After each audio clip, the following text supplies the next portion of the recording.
মসমসা করে এরা মাছটি সুন্দর করে বাজ্যা লইলাম। আসসালামু আলাইকুম কলিজার ভাই বোনেরা, আশা করি আইনেরা সবই বালাই আসুন। তো আইনে গর্দ আমিও বালাই।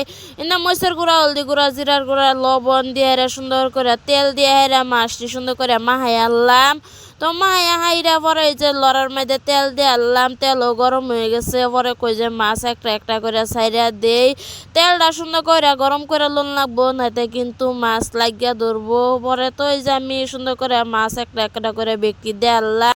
মাছটি মশমশা করে ভাজবার হলে তেলের পরিমাণটা অল্প বেশি দিবেন। আর কেটা কেটা এবার মাছ ভাজা হেরে খাইছুন কমেন্টও জানাইবেন। আর যদি না খান তো ভিডিও দেখে হেরে মাছ ভাজা করে হেরে খাইবেন সেই সাথ।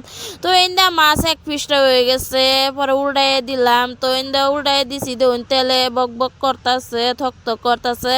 তো ফাইনালি আমার মাছ ভাজা হয়ে গেছে, দেখুন কি সুন্দর মশমশা হয়ে গেছে। পরে কই যে নামাই এলাই।